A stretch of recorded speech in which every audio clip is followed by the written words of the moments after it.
So in June 2021, Shonen Jump released a new manga series by the name of The Hunters Guild, Red Hood. Now, to be transparent with you all, I paid no attention to it, but as I began seeing more and more people talking about it, and its comparisons to Demon Slayer and even The Promised Neverland, I thought, why not give it a chance? And I must admit, I am extremely impressed, and that's what has led me to creating this video. But in case you were wondering what this video will be covering, I'll be looking to give a quick overview of the story so far, appreciating that we've only covered 3 chapters, and then ultimately giving my thoughts and reasons as to why I think this manga has potential, and also why it will be one that I'll be sticking with and probably covering right here on my channel. But as always, this is the part of the video where I ask you all to make sure you leave a like on this video, as it really pushes this video and helps to get this video to others that might be interested. And also, make sure you subscribe to the channel, so you never miss out when I drop more content just like this. But enough with those formalities, let's talk about this exciting new manga. Now, this new manga has a terrific opening chapter, where we're introduced to a boy by the name of Velo, who lives in a small village, or should I say hamlet, which has been the victim of an attack by werewolves, and unfortunately for Velu, he's lost both his parents to these werewolves. Velu has been brought up by the townspeople, which alongside its citizens has a mayor and a grandma type figure that's respected by all in the village. We find out very quickly that these werewolf attacks aren't one-off occurrences, and that normally the mayor would be able to fight, kill, or defeat these werewolves. But it appears that he's just gotten too old to do this, and from the recent losses that they've faced in the current year, he's now employed the help of the Hunters Guild in order to tackle the werewolf problem in the village. We go on to learn that there is almost a hostile relationship between regular people and those within the Hunters Guild, as the townspeople refer to them as money grabbers or extortionate, however you would like to describe them. And we find out just how pricey hiring a guild member is, as the mayor had to sell his sheep and his house just to employ a strong one, which leads us to our assigned hunter named Grim. Now, upon Grim's introduction to us, we find out that the reputation surrounding the guild members appears to be correct, as she immediately asks for 50% of the payment up front, which infuriates the citizens, particularly as the guild have sent this little girl. However, Grim gives us as readers, and also the villagers, a better understanding of the society that they live in. She explains that the guild members aren't heroes, and that florists sell flowers for money, and that carpenters build homes for money, and so ultimately her job is to kill werewolves for money. I mean, you could say that this is definitely just real life in a capitalist society.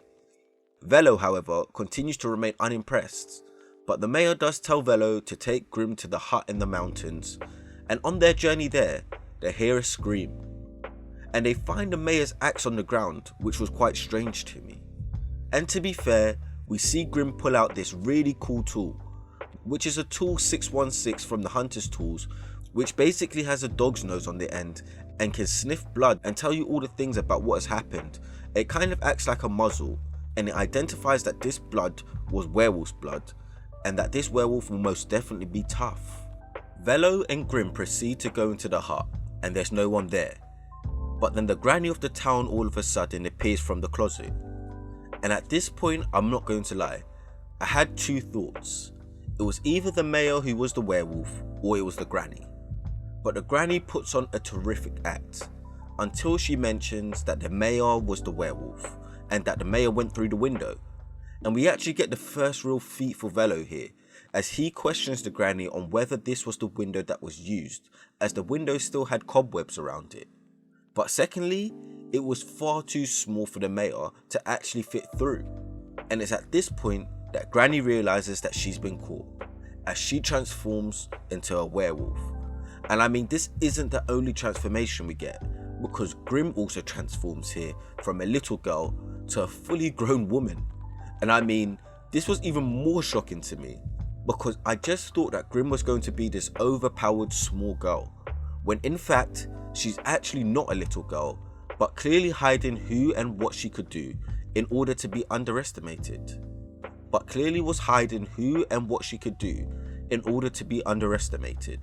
Or should I say, that's what it seemed like to me. And I mean, without spoiling the story too much, we get the parallels to Little Red Riding Hood, as the granny references particular sayings in the story, such as, "Why is my mouth so big?"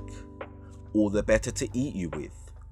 And without giving away too much, Grim, who is the hired hunter, gets eaten. And Velo, who must be pumped up with adrenaline at this point, is in a fight or flight mode. And he has what you would call your typical MC flashback of the mayor and all that the mayor sacrificed in order to kill the werewolf, and goes into fight mode, using the mayor's axe to cut open the stomach of the werewolf, which ultimately is Granny, only to reveal that Grim from the Hunters Guild is not indeed dead and was actually just setting up a bomb inside the stomach of the werewolf. And once this bomb goes off, it leaves the two of them stood together in what seems to be the beginning of Velo's journey under the guidance of Grim. And one thing I must mention here is throughout this encounter, Grim continuously appears to be dropping knowledge and the realisticness of life to Velo. And one question she asks, which I as a reader find fascinating, is whether Velo had ever seen a dragon, in which Velo questions how that would even be possible, as dragons only exist in fairy tales and are ultimately a myth. In which Grim explains that long ago dragons did exist, but 500 years ago they were exterminated and therefore forgotten about. She seems to explain what the role of the Hunters Guild and ultimately its hunters are, and that is to turn certain aspects of reality into myths, whether it's werewolves, witches or vampires. Their fight continues to go on until they're all seen as myths, just like the dragons are. And that is what's going to be key to this story. And all these foundations are set in just chapter 1 of this manga. Now over the next few chapters, after that heart and bravery that was shown by Velo, Grim asks Velo to join the Hunters Guild. But Grim's passion and drive to protect his village in honor of the mayor leads him to rejecting, because as long as humans are alive, the village won't be safe. However, Grim was aware that there were 2 other werewolves waiting around, and explains to Velo that werewolves are territorial and will only come to a village once it's no longer another werewolf's territory, and therefore they will just continue to lurk in the shadows. However, given that they had now killed Granny, these 2 werewolves, who are brothers, make their appearance. However, Grim very quickly formulates a plan in which she's supported by Velo in order to defeat these werewolves. And I must say, the plan goes down extremely well. And the reason for this is not necessarily Grim, but more so down to the love that Velo has for the village, and being able to identify the very people he's never seen before. And this is so key because ultimately, this is his village, and it's the village people that brought him up since his parents were dead. The drive and determination to protect his village seems to be the foundation of this story, and what is going to keep Velo focused. At this point, it appears that Grim has done enough to show Velo that he can indeed protect his village, but his skills are best suited by joining the Hunters Guild. However, she can't shed any more light on what the plans of the Hunters Guild are until he does. So does Velo join the Hunters Guild? I very much believe he will do, but that's the story so far. And I personally do think that this manga has so much potential, and I would definitely be interested in whether it does get animated and how good that would be.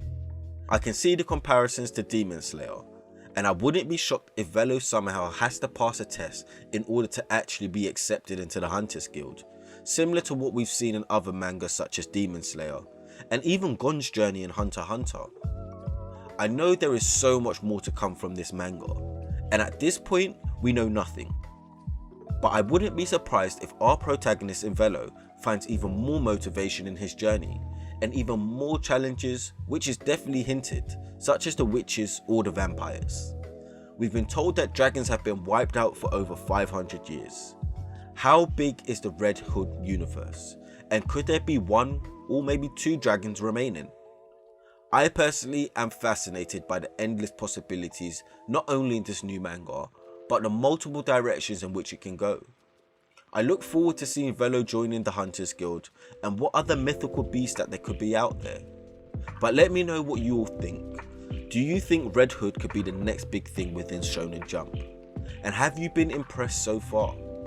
And if you haven't begun reading it yet, has this quick overview persuaded you to begin reading?